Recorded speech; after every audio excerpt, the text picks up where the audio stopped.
नमस्कार, मी सुप्रिया. महाराष्ट्र कॉलिंगमध्ये तुम्हा सर्वांचं मनःपूर्वक स्वागत. आपलं जीवन हे आपल्यासाठी महत्त्वाचं नसून आपलं हेच महत्त्वाचं जीवन यशस्वी आणि समृद्ध कसं करायचं हे देखील महत्त्वाचं असतं. त्यासाठीच हस्तरेषा तज्ज्ञ ओमकार ओसवाल आज आपल्याला हस्तरेषेवरून आपलं जीवन समृद्ध आणि यशस्वी कसं करता येईल याविषयी मार्गदर्शन करणार आहेत. सर, तुमचं महाराष्ट्र कॉलिंगमध्ये अगदी मनःपूर्वक स्वागत. थँक्यू.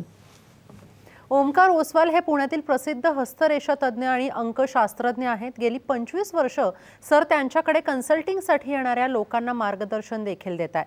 तसंच शास्त्रशुद्ध पद्धतीने सर हातांच्या रेषांवरून अचूक मार्गदर्शन करत असतात. तसंच गेली 15 वर्ष अनेक विद्यार्थ्यांना ते हा विषय शिकवतात आणि पुण्याच्या युनिव्हर्सिटीमध्ये देखील ते व्याख्यानं देत असतात.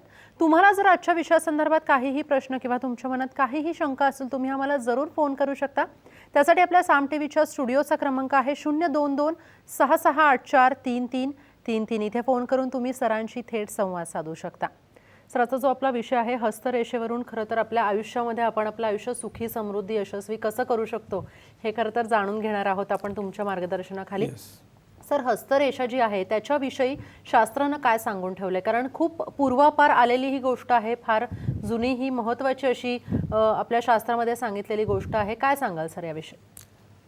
असं आहे की हे शास्त्र प्राचीन काळापासून साधारण 6000 वर्षापूर्वी आपल्या ऋषी मुनींनी ध्यानामध्ये बसवलंय आणि अंगलक्षणातला एक छोटासा भाग असून आजच्या काळामध्ये त्याचं महत्त्व वाढलेलं आहे.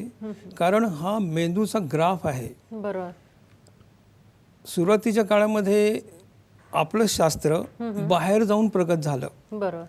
Kiro, Benham, Saint and Germain, William Benham या महारथी मंडळींनी सगळं आयुष्य या शास्त्राच्या अभ्यासासाठी दिलं आणि त्यानंतर याची फार प्रगती झाली. सर्व जगाला याबद्दल जास्त माहिती मिळाली आणि त्याचा उपयोग गुन्हेगारीपासून आरोग्यापर्यंत होऊ लागला. बरोबर. आज अशी परिस्थिती आहे की पामेस्ट्री हा विषय आरोग्यामध्ये पण घेतला जातो, आरोग्य निदान करण्यासाठी, आणि गुन्हेगारीमध्ये सुद्धा याचा हाताचे ठसे, गुन्हेगारांचे ठसे घेतले जातात. आणि यामध्ये महत्त्वाचा भाग असा आहे की हा आपल्या मेंदूबद्दल जास्त माहिती देतो. विशेषतः माउंट्स जे आहेत ते फार महत्त्वाचे आहेत. हाताचा अभ्यास करताना रेषा हे त्याचं बाह्य स्वरूप आहे, पण माउंट्स हे त्याचं आंतर स्वरूप आहे. नंतर हाताचा रंग, नंतर हाताचं हार्डनेस आणि सॉफ्टनेस. ओके. त्यामुळे असं समजा की जसे 7 सुरामध्ये सगळी गाणी तयार झाली, तशी 9 उंचवट्यामध्ये प्रत्येक माणसाच्या बद्दल जास्त माहिती हे शास्त्र आपल्याला देतं. आणि ते सायंटिफिक आणि शास्त्रशुद्ध आहे, म्हणून त्याचा अभ्यास प्रत्येकाने करायला हवा असं आमचं स्पष्ट म्हणणं आहे. बरोबर. सर, आपण जर पाहिलं तर पूर्वीच्या काळामध्ये ज्योतिष पाहिलं जायचं किंवा आजही पाहिलं जातं. मात्र आताचं थोडंसं जे कल्चर आहे ते खूप जास्त पाश्चिमात्य व्हायला लागलंय, खूप जास्त मॉडर्न व्हायला लागलंय आणि आपल्या जे शास्त्रामध्ये लिहून ठेवलंय ते कुठेही त्यांना एक्सेप्ट करायचं नाहीये.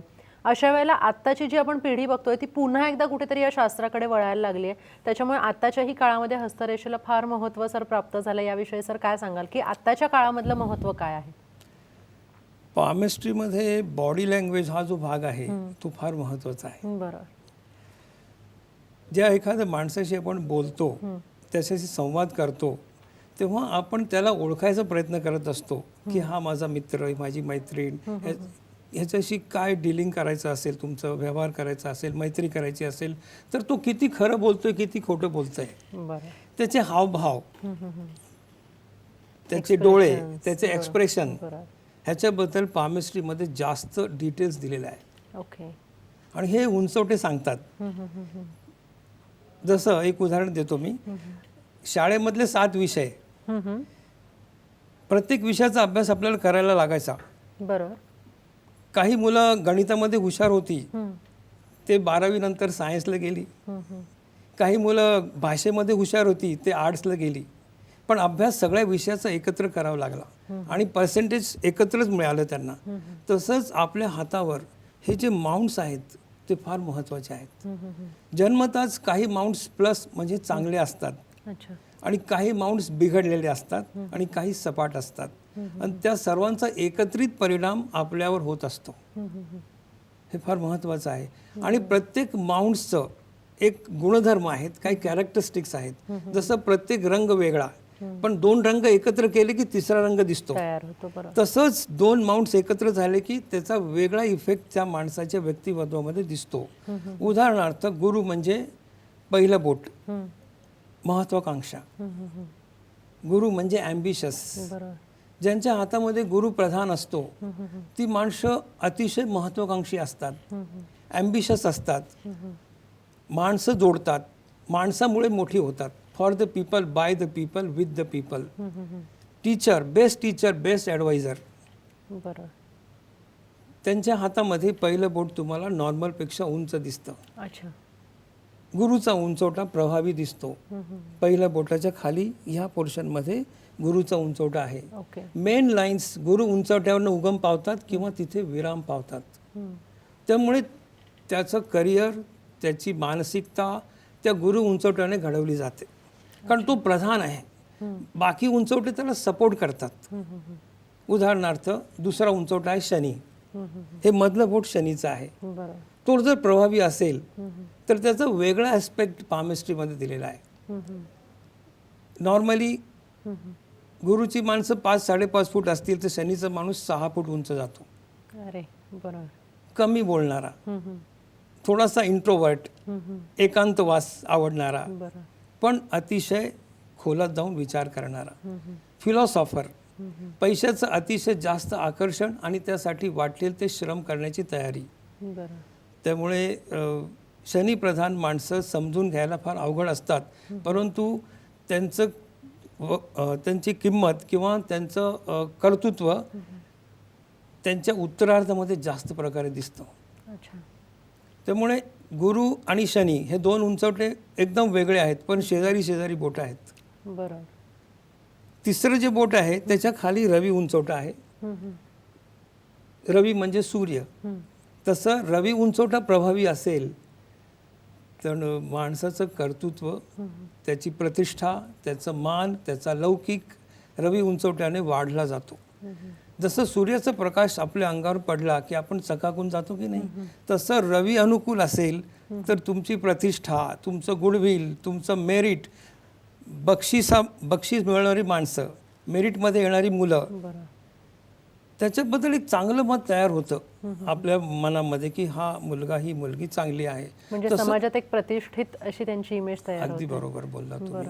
आणि हे जन्मताच दिलेलं असतं, हे नंतर नाही. हे जन्मताच, नंतर तो वाढवतो ही गोष्ट वेगळी, पण हे जन्मताच रवी प्रधान असेल तर त्याच्याबद्दल चांगलं मत होतं.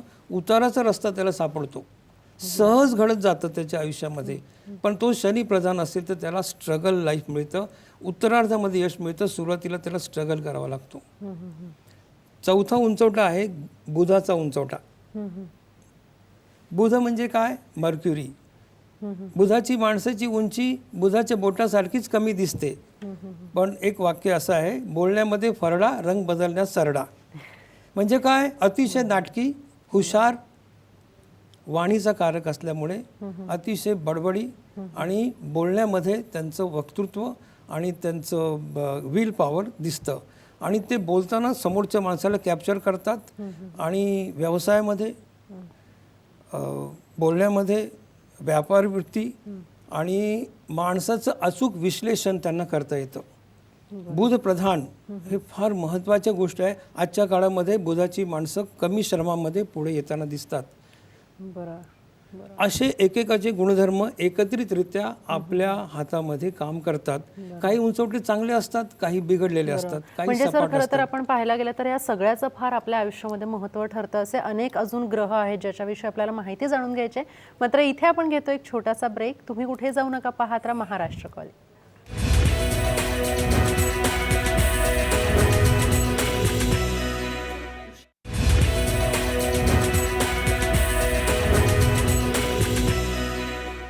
ब्रेकनंतर महाराष्ट्र कॉलिंगमध्ये तुम्हा सर्वांचं पुन्हा एकदा स्वागत. हस्तरेषेवरून आपलं जीवन समृद्ध आणि यशस्वी कसं करता येईल याविषयी आज आपल्याला मार्गदर्शन करतायत हस्तरेषा तज्ज्ञ ओमकार ओसवाल सर. सर खरं तर असं म्हटलं जातं ना की कोणतीही बातमी असेल तर ती आपण पहिले हेडलाईन वाचतो त्याची आणि त्याच्यानंतर आपण बातमी वाचतो. त्याच्यामुळे हेडलाईनला हे प्रचंड महत्त्व असतं. की ठळक अक्षरात काय लिहिलेलं आहे याला खूप महत्त्व असतं. तसंच मस्तक रेषेचं देखील असतं, त्याला आपण हेडलाईन असं म्हणतो. काय सांगाल सर याविषयी, त्याचं काय महत्त्व आहे? जसं मी उंचवट्याबद्दल बोललो की उंचवटे महत्वाचे आहेत, बॉम्ब आणि त्याची वात, तसं रेषा म्हणजे वाती आणि बॉम्ब्स म्हणजे उंचवटे, दोन्हीचं महत्व आहे. त्यात मस्तक रेषा ही फार महत्वाची आहे, कारण आजच्या काळामध्ये बुद्धीचं महत्व वाढलेलं आहे. बुद्धी म्हणजे तुम्ही विचार कसा करता. मस्तक रेषा ही एवढी महत्वाची रेषा आहे की ती तुमच्या मेंदूची कार्यक्षमता दाखवते. तुम्हाला कुठल्या विषयामध्ये पारंगतता मिळू शकते, त्याचे व्हेरिएशन्स आहेत. मस्तक रेषेचा उगम आणि विराम याच्यावर त्या माणसाची लायकी समजते. आणि हेडलाईन ही फार महत्त्वाची रेषा आहे. आज आपण सगळे बुद्धिवादी माणसं आणि आपल्या ह्या आधुनिक काळामध्ये धावपळीमध्ये आपल्याला वेळ नाही आहे. आणि तो माणूस किती लायकीचा आहे, माझ्याकडे कंपनीमध्ये जाणारी माणसं किंवा उमेदवार इंटरव्ह्यूमध्ये असणारी, त्याच्या हाताची हेडलाईन ते दाखवते की हा माणूसची लायकी काय आहे.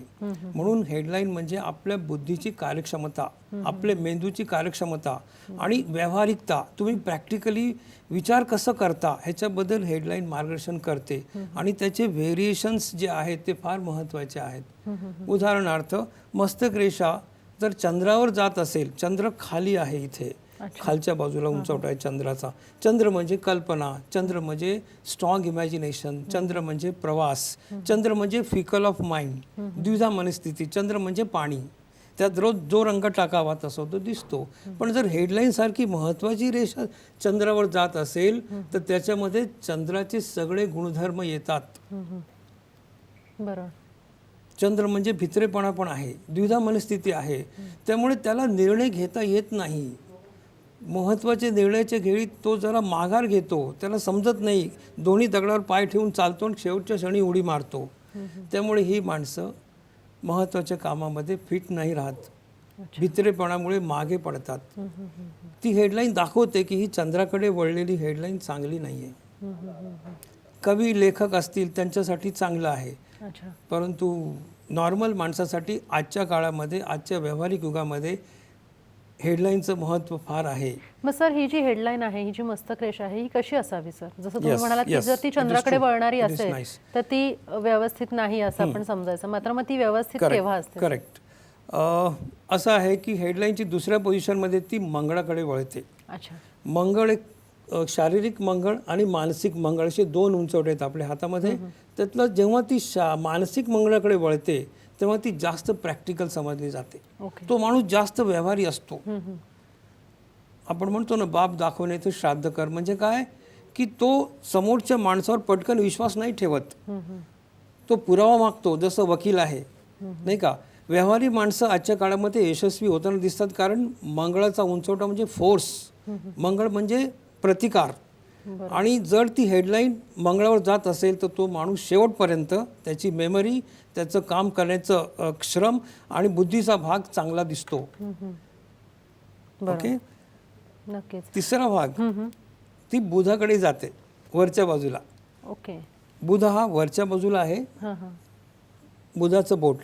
त्यामुळे मर्क्युरीकडे जाणारी माणसं, मर्क्युरीकडे जाणारी हेडलाईन बुधाचे गुणधर्म दाखवते.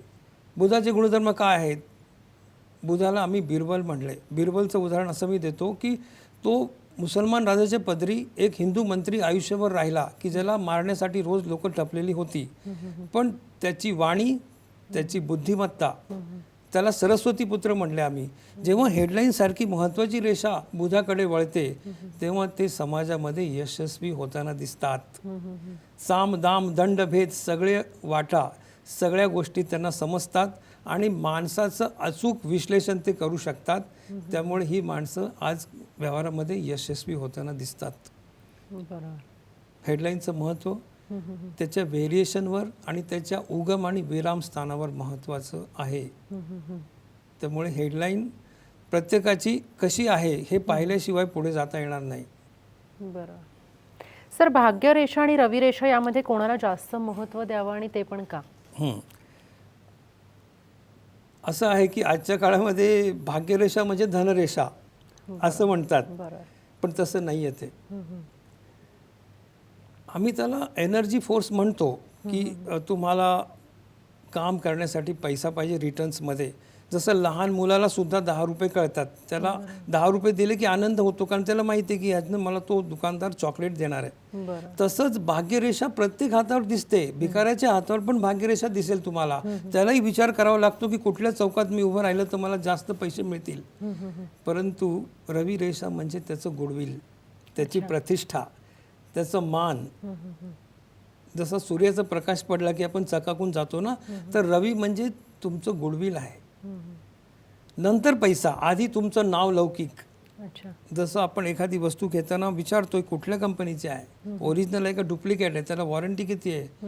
आम्ही नाव बघतो, हा हे नाव मी वाचलेलं आहे, हे ओरिजिनल आहे. बरं. तसंच रवी रेषा प्रत्येकाच्या हातावर पूर्ण मिळत नाही. ज्यांच्या हातावर मिळते तीच प्रसिद्धीमध्ये येतात आणि त्यांचं नाव आणि लौकिक स्वाभिमान फार महत्त्वाचा असतो आणि त्याच्यावर ते पैसा कमवतात आणि ते टिकवून धरतात. त्याला आम्ही गुडविल म्हणतो, अच्छा. रेप्युटेशन म्हणतो. म्हणून भाग्यरेषेपेक्षा रवी रेषेचं महत्त्व जास्त आहे. बरं. त्यामुळे ती हातावर निम्मीच दिसते, भाग्यरेषा पूर्ण दिसते शेवटपर्यंत, अगदी खालून वर दिसते. पण तुम्ही असं मानता कामा नये की भाग्यरेषा पूर्ण आहे म्हणजे त्याला आयुष्यभर चांगले पैसे मिळतील, तो कोट्याधीश होईल, असं नाही. हाताचा पूर्ण अभ्यास केल्यानंतरच त्याच्याबद्दल बोलता येईल. जसे डॉक्टर सगळे रिपोर्ट काढल्यानंतरच सांगतो की ह्या पेशंटला काय आजार आहे आणि कुठलं औषध द्यायला पाहिजे, तसं हाताचा पूर्ण अभ्यास करा आणि मग त्याचे निर्णय द्या. फक्त एक भाग्यरेषा पूर्ण सांगत नाही. आणि रविरेषेचं महत्त्व त्याच्यापेक्षाही जास्त आहे, पण ती तेवढीच दुर्मिळ आहे. प्रत्येक हातावर ती दिसत नाही, पण भाग्यरेषा प्रत्येक हातावर दिसते. बरं.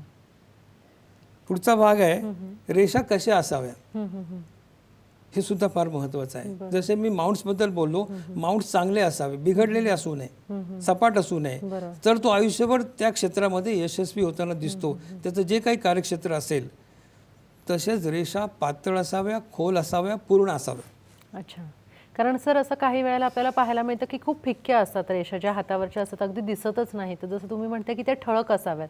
काय सांगाल सर या सगळ्याविषयी?